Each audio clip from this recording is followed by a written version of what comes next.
2022 was a big year for trying new games for me. Record-breaking, in fact. I actually tried out 5 games that I hadn't played before. This is how I am as a person. It's hard to try new things sometimes. When you know all the classics that you can depend on, why bother gambling your money and time on something new? Well, this is why.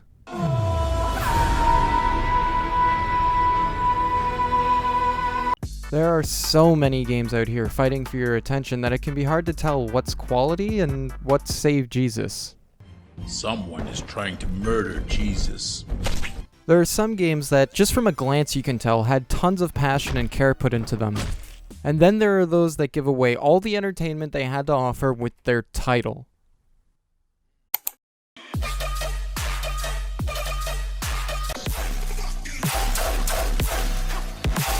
Sometimes you'll see a game that looks like it just does everything you could ever hope for, and then it fumbles the bag entirely.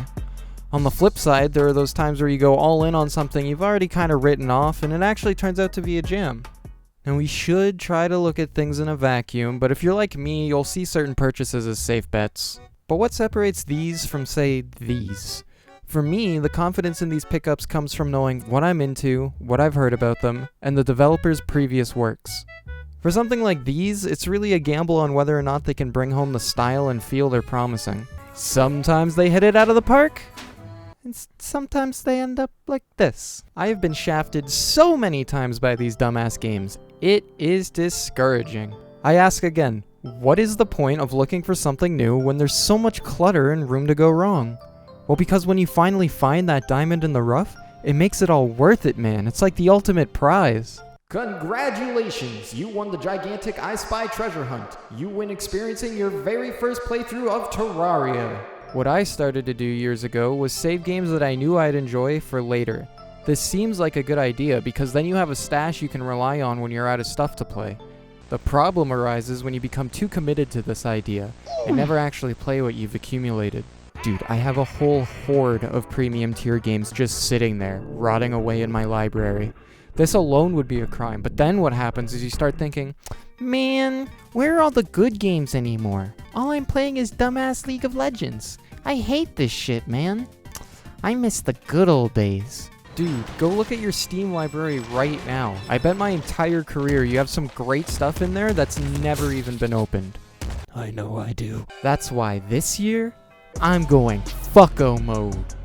Every single game in my library that I've been putting off, I'm playing. I'm going all out so that when this video comes out, if it's not completely filled with stuff I hadn't played before, then we know video games are over. I'm gonna play this game. I'm gonna play that game. I'm gonna play so many games, I'm gonna look like one of those fancy YouTubers I'm hearing so much about these days. Already, we're out here starting strong. Just played through Pokemon Snap. Pretty fun game, a little rough on the controls, but in my opinion it adds to the feeling of being an amateur photographer. Started playing the Streets of Rogue game, very simple, but retains all of the depth and replayability you come to expect from roguelikes. There's more to it than just getting to the next floor. You know, depending on the class you pick, you might need to deliver packages to people, arrest a certain amount of criminals, free all your gorilla friends from captivity by punching scientists. Completing a playthrough in this game isn't like, oh, finally I won. It's more like, oh man, now I gotta do it again, but with the vampire. Not even 2 weeks into the year, and I've already picked up the best game ever made. Hollow Knight. Guys, I'm 6 hours into this one, and it's already wiping the floor with these chump-ass games out here. How? How does a game that costs $16 get to be so good when a game that costs $90 is getting fucking killed in the street? Basically, guys, what I'm saying is that for me exclusively, 2023 is going to be the best year in video gaming history. I'm gonna win.